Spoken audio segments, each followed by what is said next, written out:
Assalamualaikum warahmatullahi wabarakatuh.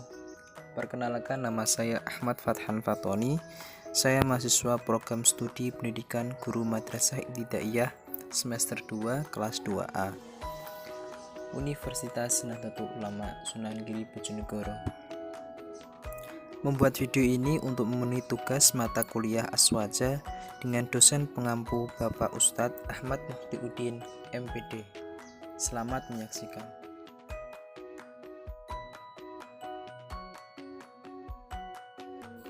Maka untuk menjawab soal-soal tersebut, pada pembahasan kali ini akan membahas tentang pengertian Wahabi, dan yang kedua ada prinsip dan ajaran Wahabi.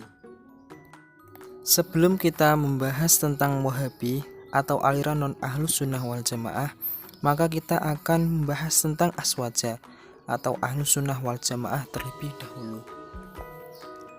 Aswaja atau ahlus sunnah wal jamaah adalah kelompok mayoritas dalam Islam yang mengikuti ajaran Nabi Muhammad SAW dan kesepakatan para sahabat serta ulama dalam memahami agama. Aswaja memiliki ciri utama dalam akidah, fikih, dan tasawuf, yaitu mengikuti pemikiran Imam Abu Al-Hasan Al-Asy'ari dan Imam Al-Maturidi dalam akidah, salah satu dari 4 madzhab fikih dan ajaran sufi yang berlandaskan Al-Quran dan Sunnah. Di Indonesia, Aswaja menjadi dasar utama ajaran Nahdlatul Ulama atau NU yang mempromosikan Islam moderat, toleran, dan menolak ekstremisme. Aswaja menekankan keseimbangan antara teks agama, tradisi ulama, dan konteks sosial masyarakat. Setelah kita membahas tentang Aswaja tadi, selanjutnya kita akan masuk ke materi yang kedua, ialah Wahabi. Siapakah Wahabi itu? Golongan Wahabi adalah pengikut Muhammad bin Abdul Wahhab, sebuah gerakan separatis yang muncul pada masa pemerintahan Sultan Salim ketiga pada tahun 1204 sampai 1222 Hijriah. Gerakan ini menjauhkan berkedok, memurnikan tauhid dan umat manusia dari kemusyrikan. Muhammad bin Abdul Wahhab dan para pengikutnya menganggap bahwa selama 600 tahun umat manusia dalam kemusyrikan, dan dia datang sebagai mujaddid yang memperbarui agama mereka. 150 gerakan Wahabi muncul melawan kemampuan umat Islam dalam masalah akidah dan syariah. Karenanya, gerakan ini tersebar dengan peperangan dan pertumpahan darah. Wahabi adalah kelompok ekstremis yang dinisbahkan kepada Muhammad bin Abdul Wahhab. Di antara ajarannya adalah bagi tauhid menjadi 3, rububiyah, uluhiyah, dan asma wal al-sifat. Dari konsep tauhid ini, mereka banyak mengkafirkan kelompok-kelompok yang berseberangan di luar mereka. Selanjutnya ada prinsip Wahabi. Prinsip utama gerakan Wahabi adalah pemurnian tauhid dan pengembalian ajaran Islam kepada kemurniannya, yaitu dengan berpegang teguh pada Al-Quran dan Sunnah, serta menolak tradisi yang dianggap bid'ah, tahyul, dan khurafat. Ajaran Wahabi menekankan pada pemahaman yang literal dan kaku terhadap teks-teks keagamaan, serta cenderung menolak tradisi dan interpretasi yang dianggap menyimpang. Selanjutnya ada prinsip-prinsip utama Wahabi. Yang pertama ada pemurnian tauhid.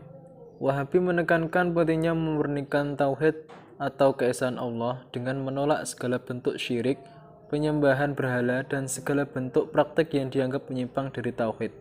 Yang kedua, berpegang pada Al-Quran dan Sunnah. Wahabi menekankan pentingnya berpegang teguh pada Al-Quran dan Sunnah dan menolak segala bentuk ajaran atau praktik yang tidak didasarkan pada kedua sumber tersebut. Yang ketiga, penolakan bid'ah. Wahabi menolak segala bentuk praktek yang dianggap bid'ah, yaitu inovasi dalam agama yang tidak didasarkan pada Al-Quran dan Sunnah. Yang keempat, ada penolakan tahyul dan khurafat. Wahabi menolak segala bentuk kepercayaan dan praktik yang dianggap tahyul dan khurafat, yaitu kepercayaan yang tidak didasarkan pada agama. Yang kelima, ada pendekatan tekstual yang kaku. Wahabi cenderung menggunakan pendekatan tekstual yang kaku dalam memahami Al-Quran dan Hadis, sehingga seringkali menolak interpretasi yang tidak literal. Yang terakhir ada sikap eksklusif. Wahabi cenderung memiliki sikap eksklusif terhadap kelompok lain yang tidak sependapat dengan mereka dan seringkali menganggap mereka sebagai sesat atau kafir. Berikut adalah ajaran Wahabi. Yang pertama ada larangan ziarah kubur. Wahabi melarang ziarah kubur, terutama ziarah ke makam para nabi dan orang soleh, karena dianggap sebagai bentuk syirik. Yang kedua, larangan maulid nabi. Wahabi melarang perayaan maulid nabi karena dianggap sebagai bid'ah. Yang ketiga, penolakan tawasul. Wahabi menolak praktik tawasul, yaitu mendekati Allah dengan perantara karena dianggap sebagai bentuk syirik. Yang keempat, larangan memperbaiki kuburan. Wahabi melarang perbaiki atau membangun kuburan karena dianggap sebagai bentuk penghormatan yang berlebihan terhadap makam. Yang terakhir ada penolakan qasidah dan lagu-lagu keagamaan. Wahabi cenderung menolak qasidah dan lagu-lagu keagamaan yang dianggap menyimpang dari ajaran Islam yang murni. Setelah kita membahas tentang aswaja dan aliran non-ahlussunnah, berikutnya kita akan masuk ke dalam soal. Yang pertama ada jelaskan perbedaan konsep tafwid Wahabi dan tafwid Ahlussunnah wal Jamaah. Yang kedua, jelaskan konsekuensi dari mengkafirkan muslim dan mengapa para ulama sangat berhati-hati dan tidak serampangan dalam hal ini. Jawaban nomor 1, perbedaan utama antara konsep tafwid dalam Ahlussunnah wal Jamaah atau aswaja dan Wahabi terletak pada pendekatan mereka terhadap pemahaman ayat-ayat dan hadis yang bersifat literal dan bagaimana mereka menerapkannya dalam kehidupan sehari-hari. Aswaja dengan pendekatan moderat berupaya memahami ayat-ayat dan hadis tersebut dengan mempertimbangkan konteks dan maksud sebenarnya. Sementara Wahabi cenderung lebih literal dan menekankan pemahaman yang lebih kaku. Selanjutnya ada tafwid dalam Ahlussunnah wal Jamaah atau aswaja. Yang pertama ada moderasi. Aswaja memahami tafwid sebagai menyerahkan segala urusan kepada Allah dengan tetap berusaha dan berikhtiar dalam hidup. Mereka tidak menyia-nyiakan usaha dan tetap berupaya dalam mencapai tujuan. Yang kedua ada penafsiran. Aswaja berupaya memahami ayat-ayat dan hadis dengan mempertimbangkan konteks, maksudnya sebenarnya, dan makna yang sesuai dengan akal sehat.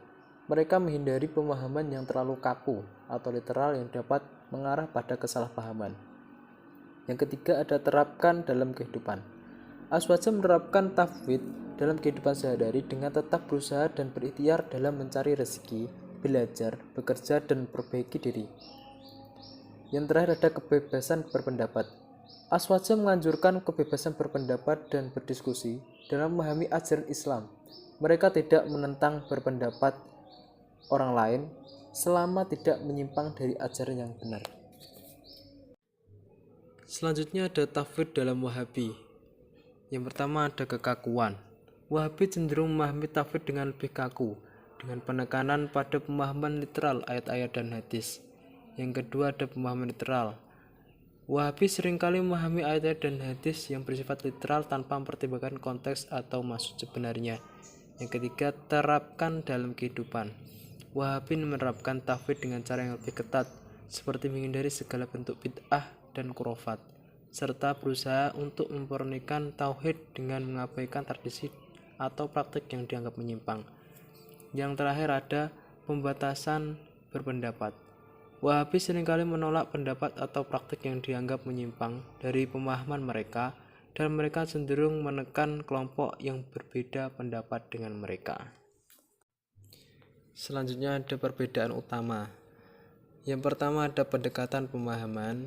Yang kedua, aswaja lebih moderat dan berupaya memahami ayat-ayat dan hadis dengan mempertimbangkan konteks, sementara Wahabi cenderung lebih literal dan kaku dalam memahami ajaran Islam. Yang ketiga, terapkan dalam kehidupan. Yang keempat, aswaja menerapkan tafwid dengan cara yang lebih fleksibel dan seimbang, sementara Wahabi cenderung lebih ketat dan menekan praktik-praktik yang dianggap menyimpang.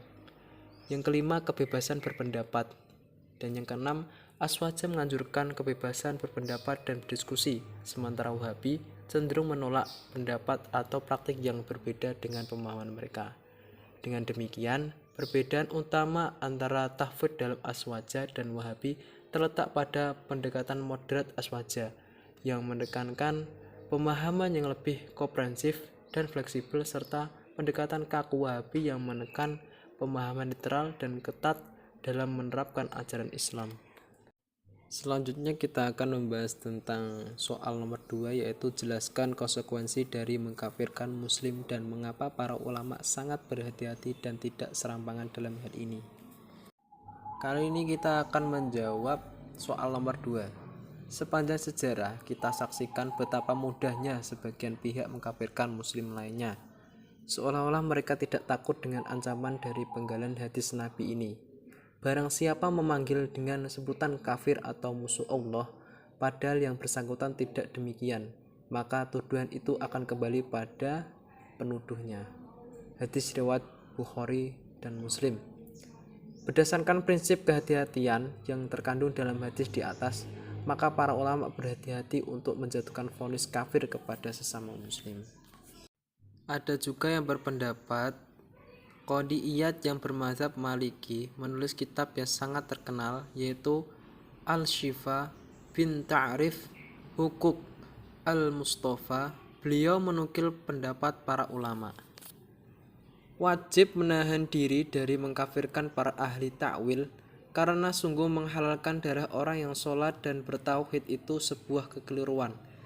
Kesalahan dalam membiarkan 1000 orang kafir itu lebih ringan daripada kesalahan dalam membunuh satu nyawa muslim.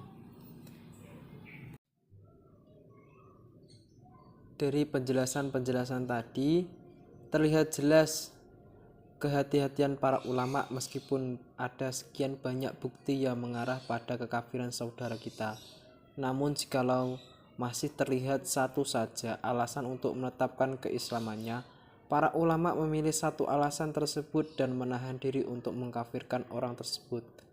Lebih baik kita keliru menyatakan dia tetap Islam ketimbang kita keliru mengatakan dia kafir.